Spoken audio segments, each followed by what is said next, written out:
Sir இப்ப ஜாதகத்துல ஏதாச்சும் ஒரு பிரச்சனை இல்லைன்னா, குருபலம் கம்மியா இருக்கு, குருபலம் கம்மியா இருக்கு அப்படின்னு சொல்றாங்க. எல்லா ஜாதகத்திலயும் அந்த பிரச்சனை இருக்குமா? ஃபர்ஸ்ட் இந்த குருபலம் அதிகமா இருந்தா என்ன ஆகும்? கம்மியா இருந்தா என்ன ஆகும்? பொதுவா காலங்காலமாக சிலருடைய ஏமாற்று வித்தையே குருபலம்ன்ற வார்த்தை தான். தர்ம பிரகாரம் இந்த உலகியல் ஆசைகளில் அதிகம் ஈடுபடாமல் இருந்தால் குருபலம் உண்டு. இதுக்கும் சாதாரண திருமணத்துக்கும் மற்ற விஷயங்களுக்கும் குரு பகவானால் எந்த விதமான பயனும் இல்லை. காலபுருஷனுக்கு 9ஆம் இடமும் 12வது இடமும் குருவுடைய வீடு. இந்த 9ஆம் வீட்டுக்கும் 12ஆம் வீட்டுக்கும் திருமணத்துக்கும் என்ன சம்பந்தம்னு யாராவது சொன்னா நல்லது. ஒரு ஜாதகருக்கு 12 வருஷத்துக்கு ஒரு வாட்டி குருபலம் வந்துதானே ஆகணும். கண்டிப்பா. அவர் ஒரு ரவுண்ட் அடிக்கும் போது கரெக்டு தானா? அப்ப 12 வயசு குழந்தைக்கு கல்யாணம் ஆயிடுமா? அல்லது 12 வருஷத்துக்கு ஒரு வாட்டி கல்யாணம் ஆயிட்டே இருக்குமா? தசாபுக்தி தான் திருமணத்தை முடிவு செய்யுமே தவிர குரு என்ற தனிப்பட்ட கிரகம் எந்தவித உதவியும் செய்யாது. ஒரு கிரகம் 2.5 வருஷம் இருக்கும். அப்ப 2.5 வருஷத்துல பிறந்த எல்லாருக்கும் ஒரே பலன் தானா? இது கோணத்துல இருக்கு, இது கேந்திரத்துல இருக்கு, என்ன இது? அது சரியானது கிடையாது. 15 நிமிஷத்துல ஜாதகம் பார்க்கும்போது இதெல்லாம் பார்க்க மாட்டாங்க. ஆன்மீக வேர்ல்ட் அன்பர்களுக்கு வணக்கம். நான் விஜய் ஹரிஹரசுதன். இன்னைக்கு நம்ம கூட இருக்கிறது யாருன்னு பாத்தீங்கன்னா, லால்குடி ஜோதிடர் கோபாலகிருஷ்ணன் அவர்கள் தான் இருக்காங்க. சார் வணக்கம். வணக்கம் சார் இப்ப ஜாதகத்துல ஏதாச்சும் ஒரு பிரச்சனை இல்லைன்னா, குருபலம் கம்மியா இருக்கு, குருபலம் கம்மியா இருக்கு அப்படின்னு சொல்றாங்களே. எல்லா ஜாதகத்திலயும் அந்த பிரச்சனை இருக்குமா? ஃபர்ஸ்ட் இந்த குருபலம் அதிகமா இருந்தா என்ன ஆகும்? கம்மியா இருந்தா என்ன ஆகும் சார்? வணக்கம். லால்குடி சப்தரிஷீஸ்வரர் அருளால் உலக மக்கள் நலம் பெற வேண்டும். பொதுவா காலங்காலமாக சிலருடைய ஏமாற்று வித்தையே குருபலம்ன்ற வார்த்தை தான். காரணம், ஆதி ஜோதிடத்துல எடுத்து பார்த்தா குரு பகவான் ஆன்மீகத்துக்கான கிரகம், தர்மத்துக்கான கிரகம், ஒழுக்க நெறியோடு இருக்கக்கூடிய கிரகம். இப்போ இது முனிவர்களும் ரிஷிகளும் குரு பகவானை தூக்கி பிடித்ததுக்கு காரணம் என்னன்னா, அவர்கள் உலகியல் வாழ்க்கையில இல்லை, அவர்கள் துறவு சார்ந்த விஷயத்துல இருக்காங்க. அப்போ உலகியல் வாழ்க்கை வெறுத்தாதானே துறவு வரும். ஆமா, எல்லாத்தையும் ஆசையை திறந்தாதானே. ஆசையை திறந்தா அப்போ தர்ம பிரகாரம் இந்த உலகியல் ஆசைகளில் அதிகம் ஈடுபடாமல் இருந்தா குருபலம் உண்டு. இதுக்கும் சாதாரண திருமணத்துக்கும் மற்ற விஷயங்களுக்கும் குரு பகவானால் எந்த விதமான பயனும் இல்லை. என்ன சார் சொல்றீங்க? குருதான் வந்து தனக்காரங்கிறாங்க. சொல்றீங்க.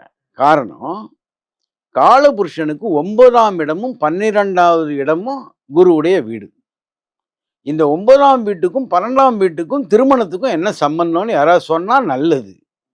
9வது இடம் ஞானம், 12வது இடம் விரயம். ஞானம்னாலே குரு தானே. ஆமா, ஞானம் குரு. ஆனால் இங்க தேவையானது சந்தோஷம், மகிழ்ச்சி வேணும், மகிழ்ச்சி. அப்போ குரு பகவான் நல்லா இருந்தா எப்படி இருக்கும் வாழ்க்கைன்னா, ராமர் வாழ்க்கை மாதிரி இருக்கும். ராமர் வாழ்க்கை இது இல்ல, வனவாசம்ல. ஆமா, அதாவது நம்ம என்னதான் ராமரை வேண்டினாலும் ராமர் வாழ்ற மாதிரி வாழ தயாரானா யாரும் தயாரா இல்லை. அது எப்படி? நாங்க எப்படி காட்டுக்கு போவோம்? காட்டுக்கு போக விருப்பம் இல்லை. தந்தை பேச்சை கேட்டு காட்டுக்கு போகக்கூடிய பசங்கள் எத்தனை பேர் இருக்காங்க? நீ ட்ரிப்பு போலாம் சார், ட்ரிப்பு போகலாம். மற்றபடி பிருந்தாவனத்துல கிருஷ்ணர் மாதிரி இருக்கனா எல்லாரும் ஆசைப்படுறாங்க. அப்போ குரு பகவான் நல்லா இருந்தால் ராமர் வாழ்க்கை கிடைக்கும். அதுக்கு தயாரா கிடையாது. அப்போ தர்மத்துக்கும் நியாயத்துக்கும் குரு பகவானுடைய பலம் தேவை. மற்றபடி திருமணத்துக்கும் அவருக்கும் எந்த விதமான சம்பந்தமும் இல்லை. காரணம், தனுசு ராசிக்கே பாதகஸ்தானம் 7ஆம் இடம், மீன ராசிக்கு பாதகஸ்தானம் 7ஆம் இடம். 7ஆம் இடம்னா களத்திரம்னு பேர். மனைவி, கூட்டாளி, எப்படி வேணா எடுத்துக்கலாம். அப்போ குருக்கு பாதகம் எது? மனைவி ஸ்தானம். அப்போ மனைவி ஸ்தானத்தை களத்திர ஸ்தானத்தை பாதகமாக கொண்டவர் உங்களுக்கு திருமணத்தை எப்படி நடத்தி வைப்பார்? புரியுதா? அப்போ இது ஒரு காலங்காலமாக சொல்லப்படுற பழைய பொய். அப்போ குருவுக்கும் திருமணத்துக்கும் எந்தவித சம்பந்தமும் கிடையாது. இந்த குருபலங்கிற விஷயத்த திருமணத்துக்கு மட்டும்தான் பாக்குறாங்க, வேற என்னென்ன விஷயங்களுக்கு பார்க்க? பொதுவா திருமணத்துக்கு பார்க்கறது. காரணம் என்னன்னா, ஒரு ஜாதகருக்கு 12 வருஷத்துக்கு ஒரு வாட்டி குருபலம் வந்து தானே ஆகணும். கண்டிப்பா அவர் ஒரு ரவுண்ட் அடிக்கும்போது. கரெக்டு தானா? அப்போ 12 வயசு குழந்தைக்கு கல்யாணம் ஆயிடுமா?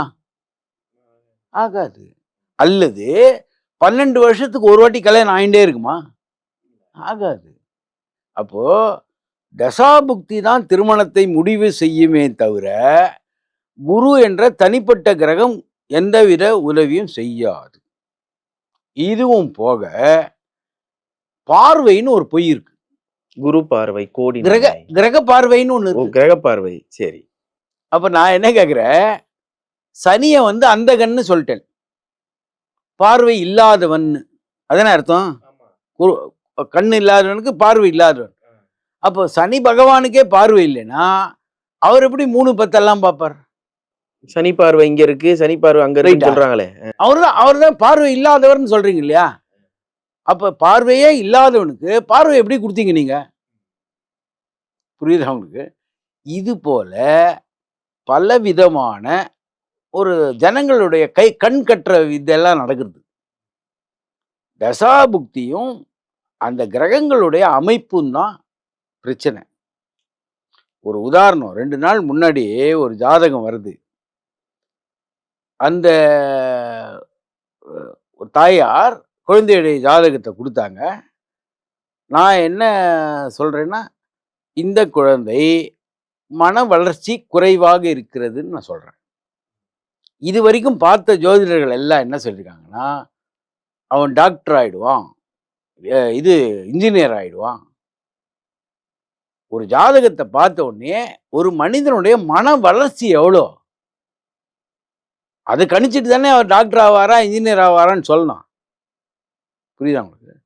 அப்போ 5ஆம் பாவம் எப்படி இருக்கு இதெல்லாம் பார்த்து வரணுமே தவிர குரு நல்லா இருக்கார் குரு நல்லா இருக்காருன்னு சொல்வது தவறு. அதை எப்படி சார் கண்டுபிடிச்சிங்க? எல்லா ஜோதிடர்களும் இவனுக்கு ஒரு நல்ல ஃபியூச்சர் இருக்கு அப்படிங்கும் போது இந்த குழந்தைக்கு மன வளர்ச்சி கொஞ்சம் கம்மியா இருக்கு அப்படிங்கிறது எந்த கிரகம் அதை முடிவு பண்ணுது? ஒண்ணுமே இல்லை. 5ஆம் பாவம் என்பது நீங்க பிறக்கும் போது டிஃபெக்டோட பிறந்தீங்களா நல்லா பிறந்தீங்களான்னு கண்டுபிடிக்கிறது 5ஆம் பாவம். நுண்ணறிவுன்றது 5ஆம் பாவம். புரியுதா உங்களுக்கு? அந்த மனம்ன்றதுடைய அதாவது அடிப்படையானது 5ஆம் பாவம். அப்போ உங்களுக்கு பேப்பரே இல்லைன்னா எதுல எழுதுவீங்க? 4 என்பது கல்வி, 5 என்பது அடிப்படை மனம். புரியுதா உங்களுக்கு? அந்த இடத்துல கேதுவுடைய நட்சத்திரத்துல சந்திரனுடைய உபநட்சத்திரம் இருந்ததுன்னா அந்த குழந்தைக்கு மன வளர்ச்சி குன்றியது. இவ்வளவுதான். அதை பார்த்துட்டு தானே நீங்க மீதி கிரகங்கள்லாம் பார்க்கணும். பிறவி தொந்தரவு என்ன? இந்த குழந்தை கையோடு பிறந்தானா காலோட பிறந்தானா கண் பார்வையோட பிறந்தானா இதுவே தெரியலனா அவருடைய எதிர்காலத்தை நீங்க எப்படி பேசுவீங்க? புரியுதா உங்களுக்கு? அப்ப அடிப்படையா பாவங்கள் எங்கே விழுந்திருக்கின்றன இதுதான் கணக்கு. இது இல்லாம 4இல் குரு 5இல் சனி இப்படி பேசக்கூடாது. ஒரு கிரகம் 2.5 வருஷம் இருக்கும். அப்ப 2.5 வருஷத்துல பிறந்த எல்லாருக்கும் ஒரே பலன் தானா? கரெக்டா? இது கோணத்துல இருக்கு, இது கேந்திரத்துல இருக்கு. என்ன இது? அது சரியானது கிடையாது. எந்த பாகையில் இருக்கு அந்த பாகையில் இருக்கக்கூடிய கிரகங்களுடைய மற்ற அமைப்பு எப்படி இருக்கு? புரியுதா உங்களுக்கு? ஆனால் 15 நிமிஷத்துல ஜாதகம் பார்க்கும்போது இதெல்லாம் பார்க்க மாட்டாங்க. புரியுதா உங்களுக்கு? எல்லாம் டோக்கன் சிஸ்டம் மாதிரி அடுத்தது அடுத்தது அடுத்தது போயினே இருப்பாங்க.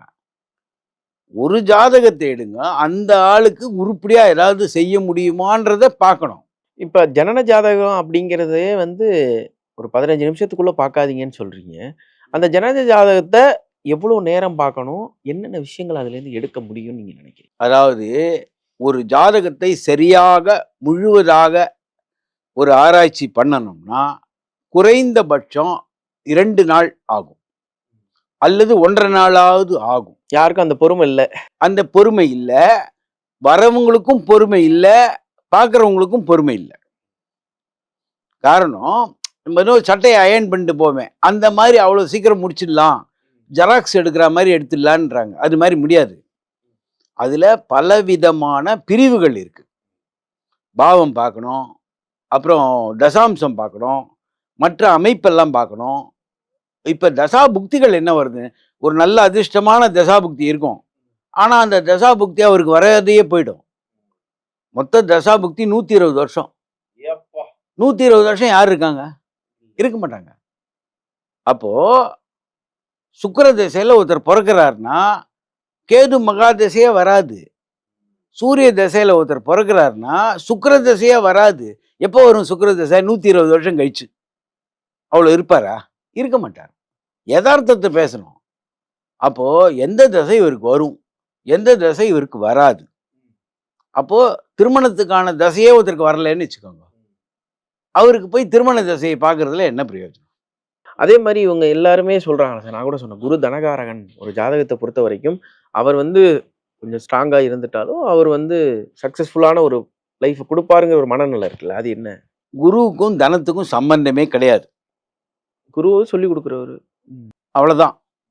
அதாவது நாம் கோவிலில் பார்க்கக்கூடிய பூஜை செய்பவர்களும் வீட்டில் செய்யக்கூடிய ஹோமம் அந்த விஷயத்துக்கு வரக்கூடியவர்களுக்கும் குருன்றது சொல்லப்படுறது வர்ணாசிரமத்தில்.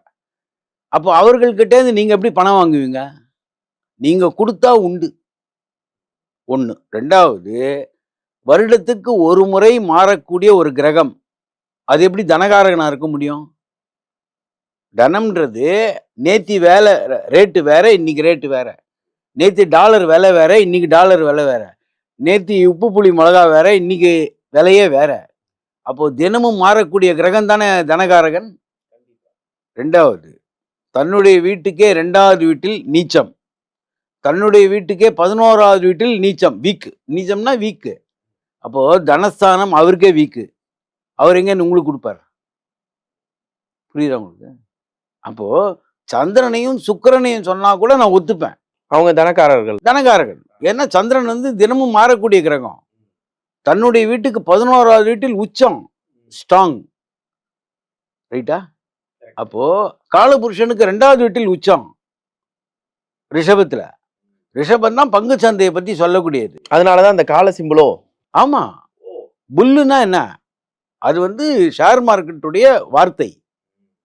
புரியுதா? அந்த இடத்துல உச்சமாகக்கூடியதுனால் அவர் தான் வந்து தனகாரகன்.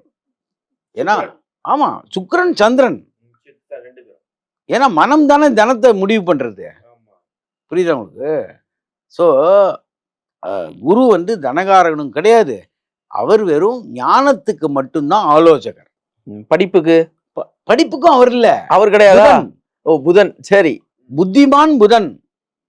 ஒரு ஒரு ராஜாக்கு கோவில் கட்டுறதுக்காக ஒருத்தர் ஆலோசகர் இருப்பார், தர்ம காரியங்கள் அதெல்லாம் செய்வதற்கு ஒரு ஆலோசகர் இருப்பார், வரி வசூல் பண்ணுவதற்கு ஒரு ஆலோசகர் இருப்பார். நம்மளுக்கு யார் வேணும்? வரி வசூல் பண்றதுக்கு ஐடியா கொடுக்கறவர் தான் நம்மளுக்கு வேணும். கோவில் கட்டுறது, தர்ம காரியங்கள் அதெல்லாம் சும்மா வெளியில பேசலாம். ஆனால் எல்லா மக்களும் விரும்புவது கல்வி. புரியுதா உங்களுக்கு? அப்ப அந்த கல்வியை கொடுக்கக்கூடிய ஒரு புதன், அவர் தான் புதன். புத்தன் அறிவு களஞ்சியம். அவர் தான் உலகியல் பாடங்களை கற்றுக் கொடுப்பவர். அந்த அந்த உலகத்து பாடத்தை கற்றுக் கொடுப்பவர்னா குருவா இருக்கலாம். ஆனால் நமக்கு பொதுவான கல்வி அறிவுக்கு குருவுக்கும் சம்பந்தமே கிடையாது. குரு வேதத்தை உபதேசிப்பார், தர்ம காரியங்களை உபதேசிப்பார். சரி, இப்ப திருமணத்துக்கு எந்த கிரகத்தை நாம பிடிச்சுக்கணும்? அதை பத்தி பார்க்கணும்னா யாரை பார்க்கணும்? ராகு. ராகு. ராகுவா? என்ன சொல்றீங்க சார்? அவர் நிழல் கிரகம் சார். ஆமாங்க, திருமணம்ன்றது நிழல் தான். ஓ, அப்படி சொல்றீங்க? ஆமா, அது மட்டும் இல்ல, மாறுபட்ட பார்வைனா ராகு. ஒரு வேற திங்கிங், வேற ப்ராசஸ்னாலே மாறுபட்ட. திருமணமே மாறுபட்டதுதான். ஆமா, காரணம் என்னன்னா திருமணம் வரை எல்லா பெண்களையும் அம்மாவாவும் சகோதரியாவும் பார்த்துட்டு இருக்கோம். அதே போல பார்வையை மாற்றி ஒரு பெண்ணை மனைவியாக பார்க்கறது திருமணத்துல தான். கரெக்டா? அப்போ மாறுபட்ட பார்வை ராகு. காலபுருஷனுடைய 7வது வீட்டில் இருக்கக்கூடிய முழு நட்சத்திரம் ராகு மட்டும்தான், சுவாதி. ரைட்டா? எல்லா விதத்திலும் ராகுவுடைய தசாபுக்தி எவ்வளோ? 18 வருஷம். அப்போ திருமணத்துக்கான குறைந்தபட்ச ஏஜ் எவ்வளோ? 18. புரியுதா? ஒரு முறை ராகு 18 ஆண்டுகளை கடந்தால் அவருக்கு திருமணத்துக்கான பரிபக்குவம் வந்துடும் அர்த்தம். 18 தானே திருமண காலம். அப்போ 18 வருடம் கழித்தால் 2வது சுற்றில் திருமணத்தை செய்து வைப்பார். இதுதான் பொதுவானது. முதல் சுற்று 18 வயசு. 18, அடுத்தது 36. அப்போ பொதுவாக 100க்கு 90% 18லேருந்து 36க்குள்ள கல்யாணம் ஆகிடும். இதானே கணக்கு. அப்போ ராகு தானே முக்கியமான கிரகம். இப்போ ஒரு சிலருக்குலாம் ரொம்ப லேட் மேரேஜ் ஆகுது சார். ஆமா, அது ராகு சரியான நிலைமையில் இல்லைன்னு அர்த்தம். அவருக்கு அந்த திருமணத்தை நடத்தி வைக்கக்கூடிய அந்த அனுகிரகம் இல்லை. அப்போ ராகுவை வச்சு தான் கண்டுபிடிக்கணும். நிழல் கிரகமாக இருந்தாலும் அவர் தான் முடிவு செய்கிறார். இப்போ ஏதாச்சும் பரிகாரம்னாலும் நம்ம ராகு சார்ந்து தான் பண்ணணும். ராகு சார்ந்து தான் பண்ணணும். இதுதான் சர்பதோஷம்ன்றாங்க. அந்த ராகு தான் மிக மிக முக்கியமான ஒரு கிரகம். அப்போ குரு பகவானை வச்சுட்டு இவங்க ரொம்ப குழப்பம் அடைகிறார்கள். இதனால தான் இவங்க சொல்ற திருமண நாட்கள் வரதே இல்லை. திருமணம் ஆகுன்றாங்க, ஆகிறது இல்லை. ஆகாதுன்றாங்க, அவன் ஏற்கனவே திருமணம் ஆனவனா இருக்கான். புரியுதா அவங்களுக்கு? அப்போ இவங்க குருவை வச்சு போகக்கூடாது. என்னன்னா பழைய காலத்துல ஏதோ எழுதின புஸ்தகங்கள், இடை சொற்கள்கள், இதை வைத்துட்டு குரு தான் கல்யாணத்தை பண்ணி வைப்பார், குரு தான் பணத்தை கொடுப்பார், குரு தான் எல்லாம் செய்வார். புரியுதா? ஏன்னா ஆராய்ச்சி பண்ணணும். ஆராய்ச்சி பண்ணி யாரு என்ன சமாச்சாரம். புரியுதா உங்களுக்கு? இதுதான் கணக்கு. மொத்தத்தில் குரு பலம்ங்கிறத விட ராகு பலம் நல்லா இருந்தாதான் திருமணத்துக்கு யோகம். அதுதான் உண்மை. அந்த உண்மையை நீங்க இன்னைக்கு ஓப்பனா சொல்லிட்டீங்க. ஏல யார் வேணா, அதாவது ஆராய்ச்சி பண்ணி பார்த்தா இது புரியும். இதோ அதாவது அறிவுன்றது உங்களுக்கோ எனக்கோ சொந்தம் கிடையாது. இது பொதுவானது. நமக்கு தெரிந்ததை மற்றவருக்கு கடத்தி விட்டு போகிறது தான் நம்மளுக்கு வேலையே. மொத்தத்தில் பல பேருக்கு இருந்த சந்தேகத்தை தீர்த்துட்டீங்க. பல விஷயங்கள் ஓப்பனா பேசியிருக்கீங்க. இந்த வீடியோ பலருக்கும் உபயோகமா இருக்கும் அப்படின்னு நினைக்கிறேன். உங்களோட நேரத்திற்கும், உங்களோட வார்த்தைகளுக்கும், உங்களுடைய கருத்துக்களுக்கும் மிக்க நன்றி சார். நன்றி.